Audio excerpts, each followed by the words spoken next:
Coucou, toi!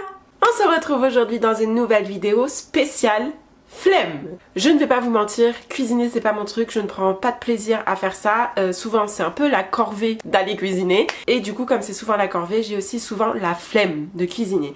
Du coup je me suis dit que ça serait intéressant aujourd'hui que je vous partage mes recettes spéciales flemme. Ou plutôt plus que des recettes, des idées repas finalement. Puisque comme ce sont des recettes spéciales flemme, vous allez le voir, il n'y a pas vraiment beaucoup d'étapes. Mais qui dit flemme ne dit pas forcément manger n'importe quoi. Donc j'avais quand même envie de vous présenter aujourd'hui des recettes assez équilibrées, mais gourmandes à la fois. Mais ce sont quand même des recettes qui restent ultra rapides à faire, donc parfaites quand on a la flemme. Donc c'est parti, je vous montre mes 4 recettes préférées spéciales flemme. Alors pour cette première recette, nous allons faire une sorte de salade de carottes râpées aux œufs pochés. Pour cela, il vous faudra donc 2 œufs,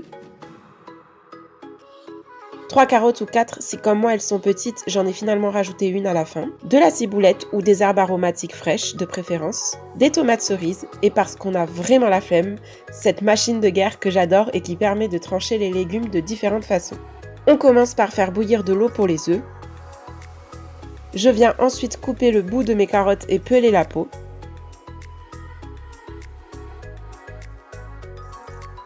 Puis je prends ma fameuse machine. Donc là, j'utilise un bout orange pour faire des carottes râpées. Et il n'y a rien de plus simple en fait. Je mets ma carotte dans le tube, j'appuie sur le bouton et bam, ça fait des chocs à pic. Enfin, des carottes râpées là, pour le coup. Bon, ok, par contre, ça en met partout à chaque fois, mais parce que je pense que j'ai pas le bon matériel en termes de vaisselle. Mais sinon, en 1 minute, c'est fait. Le temps que je fasse ça, mon eau bout. Et je viens donc faire cuire mes œufs pendant 6 minutes, top chrono, pas plus, pas moins. Et là, mon œuf s'est éclaté dans l'eau, j'étais dégoûtée. Je reviens à mon assiette pour couper les tomates cerises en petites rondelles. Mes œufs sont ensuite cuits, donc je viens les égoutter en les mettant sous un grand jet d'eau froide pour arrêter la cuisson et faire en sorte que les œufs restent bien coulants.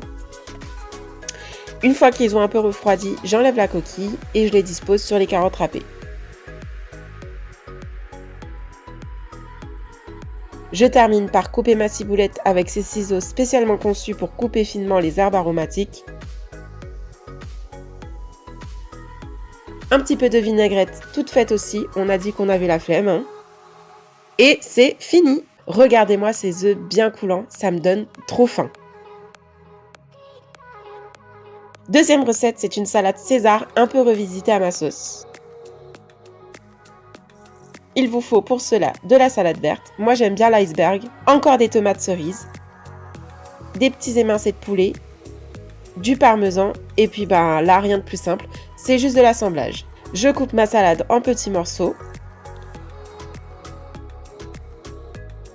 les tomates cerises en rondelles, le parmesan en copeaux tout fins. Alors, j'aurais pu pousser ma flemme jusqu'au bout et prendre du parmesan déjà coupé en copeaux, mais je n'en ai pas trouvé, donc je le coupe moi-même. Je dépose le poulet sur le dessus. Je me suis dit que j'allais aussi rajouter de la ciboulette fraîche.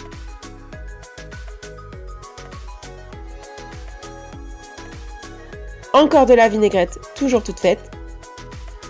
Et finito! On a une belle salade César gourmande, prête en 5 minutes. Pour la troisième et unique recette chaude de la vidéo, on va faire une tarte à la courgette et aux chèvres. Il vous faudra donc une pâte brisée, 2 grosses courgettes et une bûche de chèvre. On commence par préchauffer son four à 220 degrés, voire un peu plus si vous avez un micro-ondes four combiné comme moi. Je viens ensuite préparer la pâte en la mettant dans le moule et en formant la tarte. Je viens percer des trous avec une fourchette, ça évite qu'elle ne gonfle à la pré-cuisson. Je viens ensuite couper le bout des courgettes puis râper la peau une fois sur 2. Cela permet aux courgettes de garder du goût et de mieux se maintenir à la cuisson. Puis je les coupe en rondelles assez fines quand même pour qu'elles puissent bien cuire.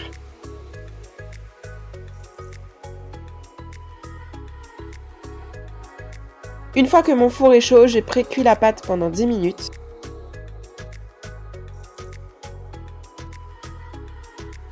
Ma pâte bien pré-cuite, je verse la moitié de mes courgettes dans le plat en veillant à bien répartir équitablement toutes les courgettes. Je mets ensuite un premier étage de chèvre que je coupe en rondelles fines pour qu'elles puissent bien fondre.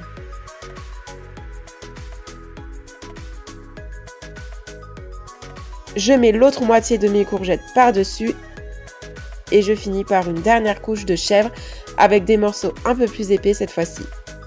Et comme vous le voyez, j'en mets bien généreusement. Je viens cuire tout ça à 220-230 degrés pendant 25-30 minutes. Et c'est prêt! Alors le résultat n'est pas aussi beau que lorsque c'est fait dans un vrai four et honnêtement elle n'était pas assez cuite. Je ne sais pas pourquoi, mais adaptez la durée de la cuisson à votre four en surveillant bien évidemment. Et enfin, dernière recette, nous allons faire des tartines à la truite fumée et au fromage frais. Il vous faut de grandes tranches de pain de mie, moi je le prends aux céréales parce que j'adore ça, 4 tranches de truite fumée, du fromage frais à tartiner, de la salade, une demi-tomate, encore et toujours de la ciboulette ou toute autre herbe fraîche que vous aimez. Et c'est parti, on commence par faire griller un peu le pain au grille-pain. En attendant, je viens couper la moitié de ma tomate en rondelles.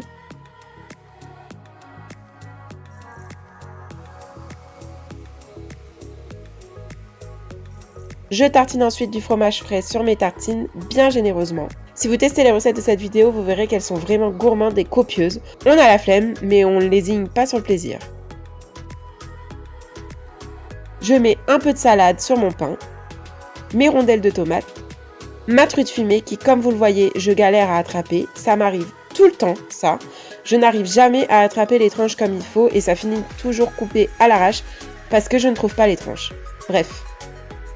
J'ajoute un peu de ciboulette, du citron, là encore une fois, déjà pressé. On ne se foule pas trop surtout. Et puis bon appétit! Et voilà, c'est tout pour cette vidéo, j'espère qu'elle vous aura plu. Merci de l'avoir regardée jusqu'au bout. N'hésitez pas à me dire en commentaire si vous avez déjà testé ces recettes ou si vous allez les tester après avoir vu cette vidéo, si ça vous a tenté. N'hésitez aussi surtout pas à partager vos recettes spéciales flemme dans les commentaires parce que je pense que ça en intéressera plus d'un, moi la première. N'hésitez pas aussi à liker la vidéo et à vous abonner à la chaîne si ça vous a plu. Et puis quant à moi, je vous retrouve très vite dans une prochaine vidéo.